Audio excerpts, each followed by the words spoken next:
로마서 15장 오늘 말씀드릴게요.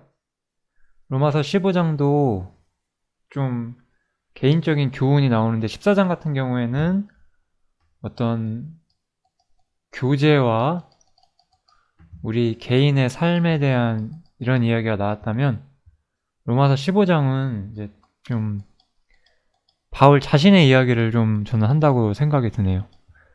바울 사도 자신의 이야기를 통해서 우리에게 뭔가 좀 감동을 주는, 저는 개인적으로 참 로마서 15장을 보면서 감동을 많이 받았는데 그런 성경이라고 생각이 듭니다. 좀 짧으니까 금방 이야기 하도록 하겠습니다. 그래서 이 14장의 문제가 일단 먼저 잠시 언급이 되고요. 우리 강한 자가 마땅히 연약한 자의 약점을 담당하고 자기를 기쁘게 하지 아니할 것이다. 이렇게 14장의 문제를 언급을 하면서 이 그리스도인의 삶의 원리를 여기서 그냥 한마디로 표현을 해주는 것 같아요. 그리스도인은 예수님을 본받는 삶을 사는 거잖아요. 근데 예수님의 삶은 여기에 나와 있어요. 그리스도께서 자기를 기쁘게 하지 아니하셨나니. 이게 정말 그리스도인의 삶이더라고요. 저희가 이제 로마서 1장부터 지금 15장까지 오고 있는데 저도 제가 2007년에 거듭났어요.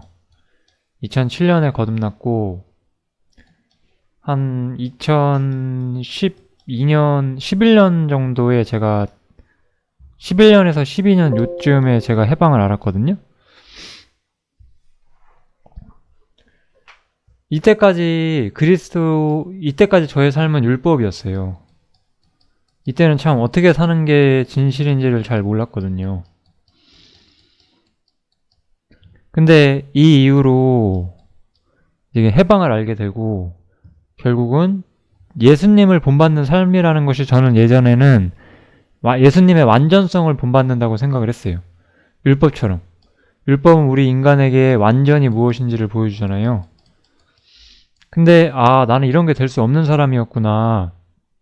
이거를 깨닫게 되고 나는 매일매일의 삶에서 자신을 기쁘게 하는 것이 아니라 그 예수님처럼 자신을 기쁘게 하지 않고 다른 사람의 유익을 구해야 되는 것이었구나. 이거를 깨닫게 된 거죠.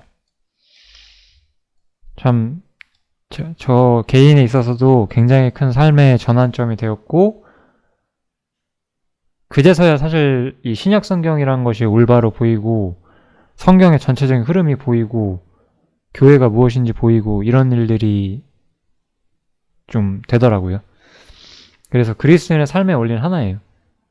자신을 기쁘게 하지 않는 거예요. 내가 원하는 대로 내 의지대로 선택해서 설계하는 삶은 항상 주님의 뜻에 반해요. 그걸 아셔야 돼요.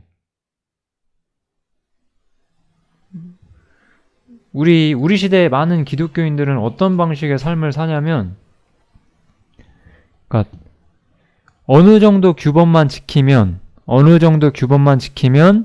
나머지 부분은 내 뜻대로 살겠다. 이런 경향이 많죠. 이건 뭐 사실 새로울 것도 없어요. 옛날 유대인들이 이렇게 살았거든요. 자신을 부인한다는 것은 율법보다 더 적극적으로 주님을 따라가는 삶이거든요. 율법은 네가 이렇게 행하면 너는 살리라 라고 말하고 행치 않으면 죽는다고 말해요. 그것은 사람에게 심판을 주는 것이었고 사실 유대인들은 온전히 율법을 지키지도 못했고 율법 아래서 그들은 율법을 악용했어요. 그래서 어떤 율법을 다른 사람들을 정죄하거나 어떤 율법의 규범을 교묘히 이렇게 비껴가서 자신들의 어떤 자아를 추구하는 방식으로 바뀌어왔지만 이 그리스도인의 삶의 원리는 내 삶 깊숙한 곳을 나와 사실 주님께서 보고 계시잖아요. 거기서 네가 지금 하고자 하는 일이 네 자신의 어떤 목표와 정욕과 어떤 자아 추구를 위함이냐 아니면은 주님을 위해서 너의 삶을 부인하는 것이냐, 이거를 물어본다는 거죠. 이게 너무나 다른 것이기 때문에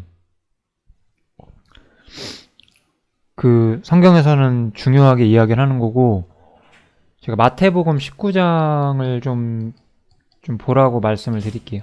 마태복음 19장. 제가 여기서 지금 마태복음 19장을 이야기하진 않겠지만 19장에 보면 부자 청년에 대한 이야기가 나오는데, 이 청년은 자신이 율법을 잘 지켰다고 말해요.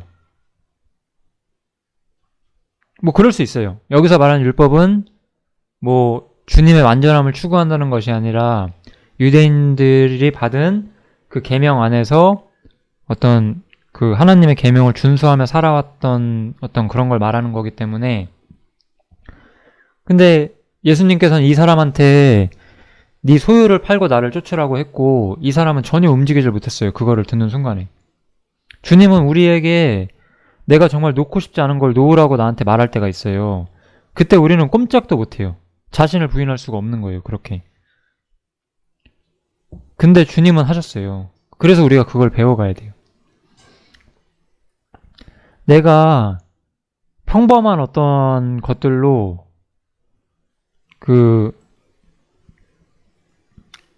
율법과 비슷한 느낌으로 내 삶의 어떤 신앙의 모양들을 축적해 가다가 결정적인 순간에 주님께서 나한테 무언가를 물으시고, 그때 나는 주님께 화답을 안 해요. 그러면은 넘어지는 거예요, 그게. 주님은 자신을 기쁘시게 하지 않으셨거든요. 그런 게 이제 우리 삶에 있는 삶의 원리였고, 이 부자 청년도 그래서 사실 주님을 따르는데 실패하게 돼요. 이게 그리스도인의 삶의 원리가 어떤 율법이나 어떤 율법과 어떤 비슷한 수준의 어떤 규례들이 아니라 전적으로 자신을 부인하는 주제다. 이것을 좀 다루고 있고요. 사실 이 주제는 짧게 다루고, 이거 외에 참 로마서 15장은 마음을 우리가 새롭게 해주는 주제를 참 많이 다뤄요. 그래서 참 이 사랑의 원리를 다루죠. 참 마음에 감동이 되는 그런 부분이었는데, 무엇이든지 전에 기록한 바는 성경을 말하는 거죠. 성경에 기록된 바는 우리의 교훈을 위하여 기록된 것이니 우리로 하여금 인내로 또는 성경의 안위로 소망을 가지게 하려 함이니라, 이렇게 나오죠. 성경에 기록된 것은 우리의 교훈을 위한 것이었대요. 근데 또한 안위와 소망을 우리에게 준다라고 분명히 이야기를 해주는 거예요. 이 안위와 소망은 어디서부터 오나요? 사실 이 연약한 자의 약점을 담당하는 원리에서 오는 거예요. 이게 이 문맥상 하나의 이야기로 쭉 연결되어 있거든요. 그래서 우리가 말씀을 보면서 교훈을 받고 그 교훈을 가지고 다른 사람들을 교훈만 하고, 넌 이렇게 살아야 된다, 넌 저렇게 살아야 된다, 넌 왜 이렇게 살지 않냐, 이렇게만 하는 것이 아니라 우리 교회 안에는 많은 연약한 자들이 있거든요. 그들을 안위하고 그들을 붙들어주고 그들에게 소망을 주고자 하는 용도로 말씀이 또한 교회 안에서 사용될 수 있음을 이야기를 하는 거죠. 얼마나 중요한 건가, 이게. 엄청난 사랑의 원리를 주님은 인정하셨거든요. 바울 사도는 다른 성경에서 힘이 없는 자들을 붙들어주라고 말을 하거든요. 이 큰 사랑의 원리가 성경에는 또한 나와요. 성경은 우리에게 교훈도 주지만 우리의 안위는 어떤 그 위로한다는 뜻이죠. 우리를 위로하는 어떤 그런 것들을 뜻하고 있는 거잖아요.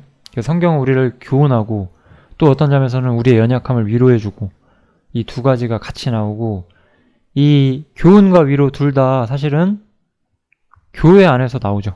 교제를 통해서도 나오게 되고요. 그래서 교회는 말씀을 통해서 교훈과 또 위로를 받는 거예요.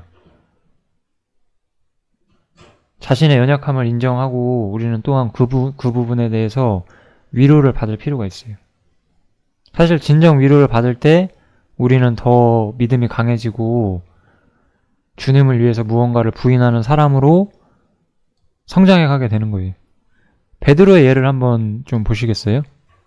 베드로가 자신은 주님을 부인하지 않을 거라 그러잖아요. 근데 주님을 부인해버리죠.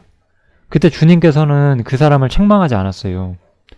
오히려 그를 위로했고 그 위로의 힘이 그 사람을 진짜 강하게 만들어 주었어요.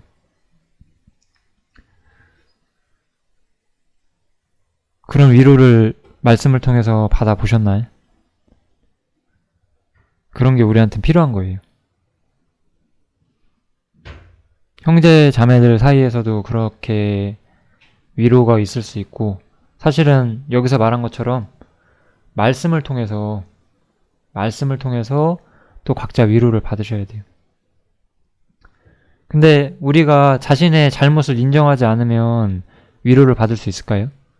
제 생각에 위로는 정말로 자신의 잘못을 뉘우치고 주 안에서 앞으로 나아가고자 하는 사람들이 얻게 되는 어떤 선물 같은 거라고 좀 생각이 들어요. 제가 그동안 신앙생활 하면서 배워온 것들을 보니까 그렇더라고요. 주님께 위로를 받기 위해서는 자신의 연약함을 토해내고 하나님 앞에 내려놓고 보여드리고 주님께서 나의 삶에 더 큰 영향력을 주시기를 바라고 그런 게 항상 필요했었다는 것을 다시 한번 생각하게 됐습니다. 그래서 이 사랑의 원리가 또한 말씀을 통해서 교회를 통해서 이렇게 나타난다는 점 좀 잘 봐주시고요. 이렇게 우리가 같은 교훈을 얻고 또 같은 안위를 받을 때 그때 이거는 말씀이죠. 그래서 한 마음과 한 입으로 하나님 곧 우리 주 예수 그리스도의 아버지께 영광을 돌리게 하려 하노라. 이 말씀이 이제 교회 안에 성취된다는 거죠. 네. 참 이게 정말 얼마나 이게 대단한 건가요? 그리스도인들이 어떤 사람들인지 한번 봐보세요. 정말 하나님께 택함받은 사람들이에요, 진짜로. 뭐 우리는 선택 얘기할 때 항상 뭐 쟤는 천국이고 쟤는 지옥이냐 뭐 이런 식으로만 생각을 하는데 하나님이 우리를 부르셔서 도대체 얼마나 위대한 삶과 아름다운 삶을 우리 앞에 펼쳐 놓으셨는지를 봐보세요. 그게 진짜 아름다운 거거든요. 그것을 우리가 볼 수 있으면 정말 좋을 것 같아요. 이 말씀이 우리 안에 성취되는 거예요. 이렇게 바울사도는 이야기를 하면서 지금 제가 사랑의 원리에 대해서 이야기를 계속 하고 있잖아요. 그리스도께서 우리를 받아 하나님께 영광 돌리신과 같이 너희도 서로 받으라. 이 받는 게 그러니까 사실은 용납하는 거죠. 우리 같은 죄인을 예수님께서 기꺼이 받아주신 것처럼 우리 안에 서로 그래야 할 것이 필요하다라는 것을 정말 이야기를 해주는 거예요, 이 부분은.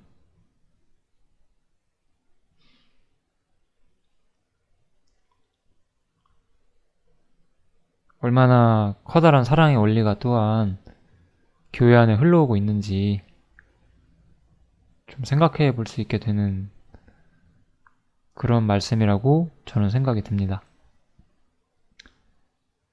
이 로마서 이 후반부가 저는 되게 좋네요.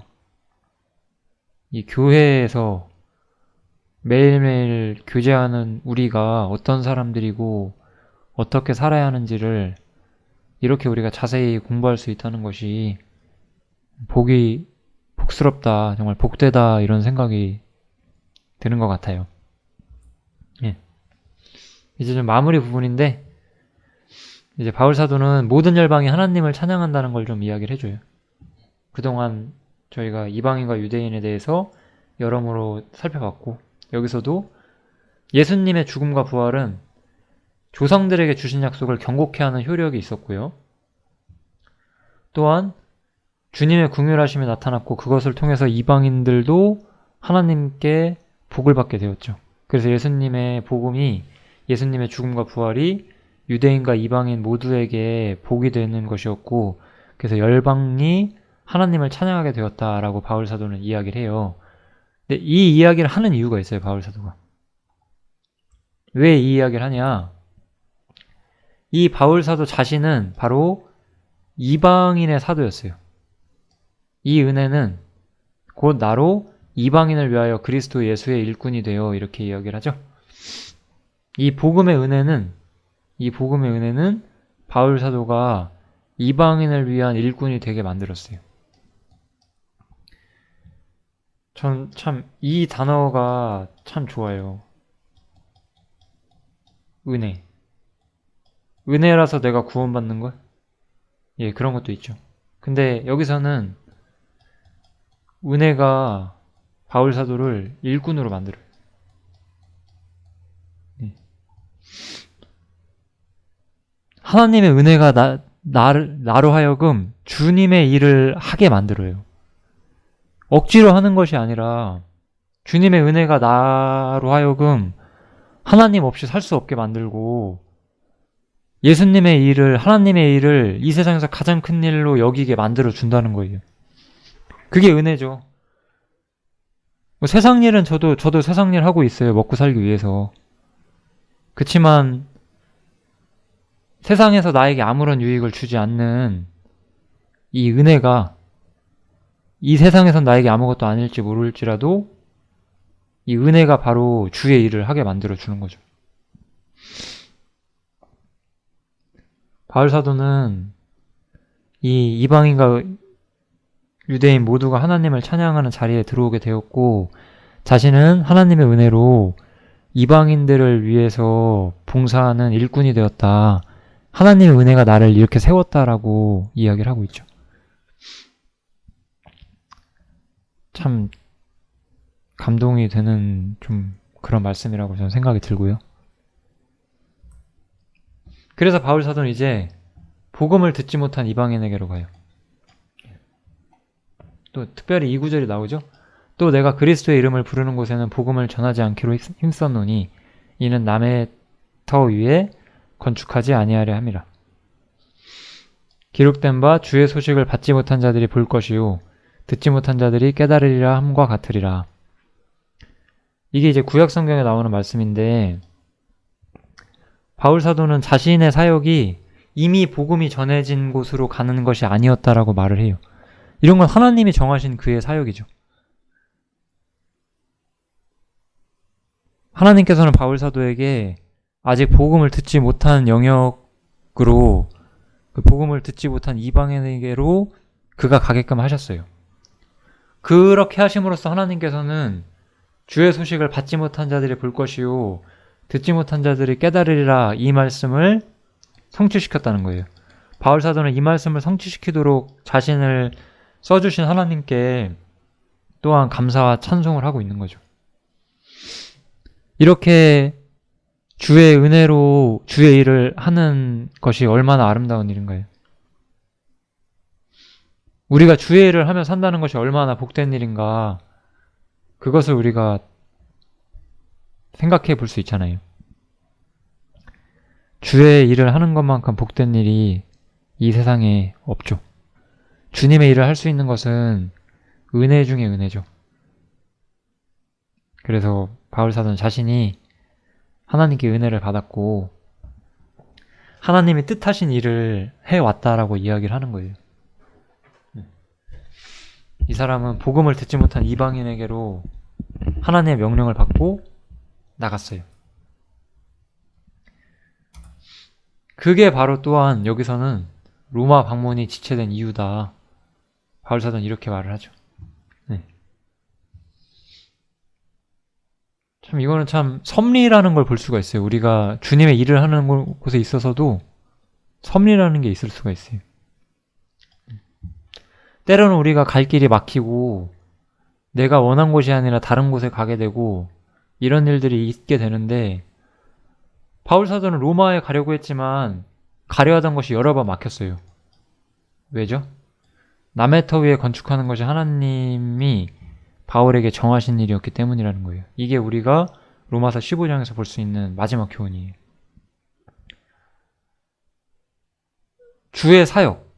여기선 바울 사도가 특별히 자신의 사역에 대한 이야기를 하고 있는데 이 사역도 내 뜻대로 하는 것이 아니었다.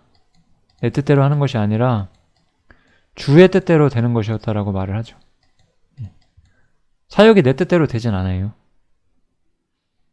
왜냐하면 사역은 처음부터 주님의 은혜로 시작하는 거고 주님은 자신의 뜻을 이루시기 위해서 우리를 도구로서 쓰시죠. 그리고 우리는 주님께 쓰임받는 것이 우리에겐 커다란 은혜죠.